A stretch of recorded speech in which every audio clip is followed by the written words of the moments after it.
no mundo como um todo, a tipicidade tem um caráter meramente formal. O que é tipicidade nesse aspecto de tipicidade formal? Tipicidade nada mais é do que o enquadramento do fato na norma penal. A Carmela é dona dessa máquina fotográfica. Ela vai ali conversar com a Adriana, levanta nesse tempo, pega essa máquina fotográfica e sai correndo. Tipicidade formal. O fato que eu pratiquei se encaixa na conduta do artigo 155 do Código Penal. No furto, subtrair para si para outra, coisa alheia nova. Isso é tipicidade formal. O Zaffaroni diz que a tipicidade formal é injusta e não resolve todos os problemas. Ele cita um exemplo, e eu vou dar justamente o exemplo dele para vocês aqui. Ele fala o seguinte: um devedor não paga ao seu credor. Tem lá uma dívida, não paga de jeito nenhum. O credor entra com ação de execução.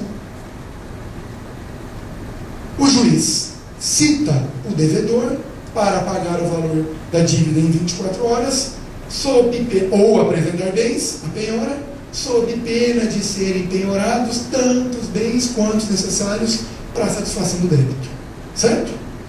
O Zaffaroni diz o seguinte: o oficial de justiça vai até a casa do devedor cumprir esse mandado de penhora, licitação e posterior penhora. Vai? Chega lá, o devedor não paga e não apresenta bem essa penhora. O oficial vê uma TV de plasma fixada na parede. Ele olha para o mandado e fala: olha, a dívida é aproximadamente de R$4.000, é o que vale essa TV, eu vou levá-la para fora. Eu vou levá-la penhorada. Certo? Tudo bem até aí?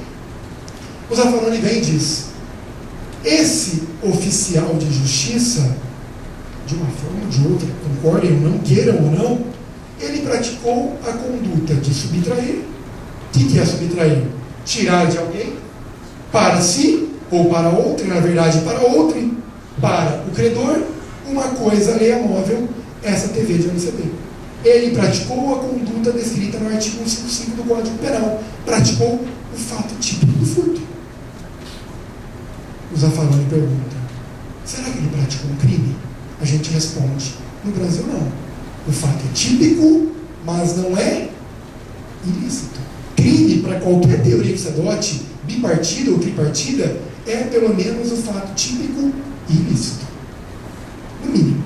Ele praticou um fato típico, porém lícito. Por quê? Porque ele subtraiu para si ou para outra em coisa alheia móvel, mas ele agiu no estrito cumprimento de dever legal, cumprindo a obrigação que lhe é imposta pela lei. Não tem crime em razão da excludente da ilicitude. O fato é típico. O Zaffaroni vem e diz: será que isso é correto? Será que isso não é injusto? Falar que um oficial de justiça, cumprindo o seu dever legal, praticou um fato típico de furto? O Zaffaroni vem e diz: não é correto. O que é que nós temos que fazer então? Temos que criar uma tipicidade conglobante. O que é essa tipicidade conglobante? É uma tipicidade que, além da tipicidade, engloba também a chamada antinormatividade. Ele vem e diz: para o fato apresentar tipicidade, não basta o mero enquadramento na norma. Exige-se também que esse fato praticado seja contrário ao ordenamento jurídico. Não basta se encaixar na norma, o fato é contrário a todo o direito. Isso é antinormatividade. Tipicidade conglobante, então vamos fazer uma fórmula aqui. Tipicidade conglobante, TG, é igual TF, tipicidade formal, mais antinormatividade. Percebeu a jogada? Zaffaroni vem e diz: para termos a tipicidade, não basta o mero enquadramento do fato na norma. Precisamos mais. Precisamos que o fato se encaixe na norma e que, ao mesmo tempo, seja contrário a todo o ordenamento jurídico. No fundo, o resultado vai ser o mesmo. A questão é muito mais acadêmica. No nosso primeiro exemplo do oficial de justiça, no Brasil, ele praticou o fato típico do furto.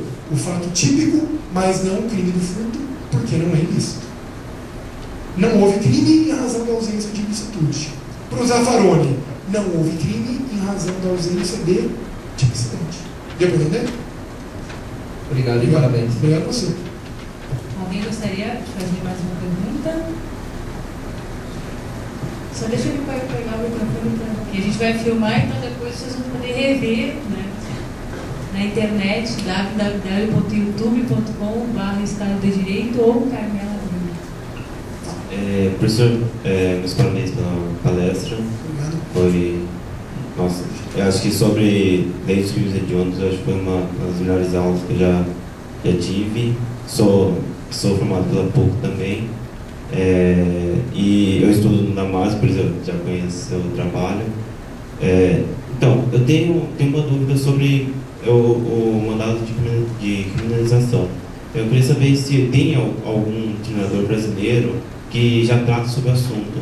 Você falou que é um tema novo, e se alguém já fala sobre isso. Olha, já existe no Brasil a pergunta do colega dos mandados de criminalização. Qual é esse nome?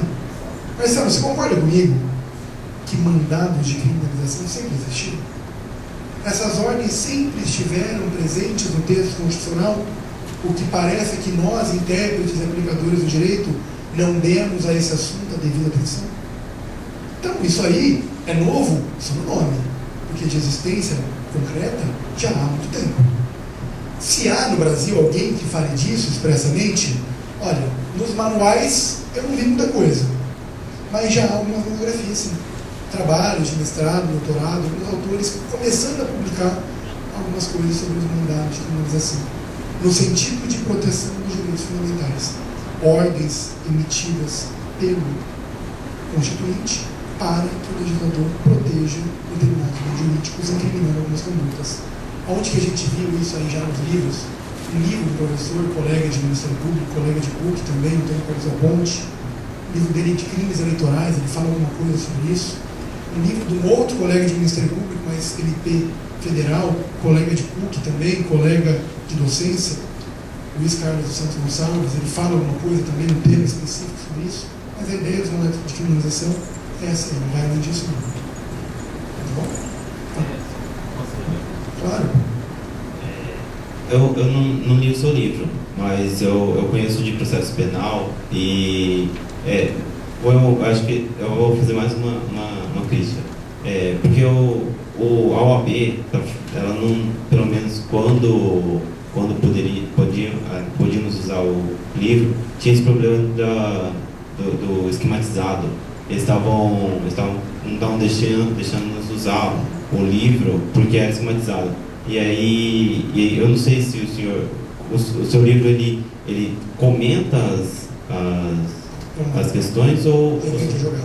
No livro a gente traz, no final de cada capítulo, algumas questões de concursos públicos. Para que isso? Para o candidato avaliar o que ele estudou, se ele assimilou ou não as informações, e para ele perceber quais são os temas mais cobrados nos concursos. Como as bancas cobram determinadas matérias. A gente não comenta as respostas, porque os comentários estão no corpo do texto, estão nas explicações. Mas o colega pergunta o seguinte, deve ter muito estudante de faculdade ainda, a OAB não permitia. Na verdade, não existia uma determinação expressa, ficava ao albedrio de cada fiscal. Alguns permitiam, outros não. Alguns alunos usavam, outros não. Mas o livro, primeiro, não foi muito concebido para a prova da OAB. A ideia dele principal era os acadêmicos de direito e os concurseiros. Mas, claro, também servia para a preparação da OAB. Mas agora, você já passou na OAB, já fez, né? Para quem vai fazer a OAB nos próximos anos aí, é bom saber que agora tem uma resolução do Conselho Federal da OAB que não se pode mais usar consulta doutrinária ou jurisprudencial nenhuma em segunda fase. Apenas o texto seco da lei. Igual nos concursos públicos. Então, acabou ficando prejudicada essa questão. A pergunta que você falou, porque hoje não se pode usar mais livro nenhum no OAB. Quem usou, usou, quem não usou, não usa mais. A primeira e a segunda fase no regime novo é domingo agora.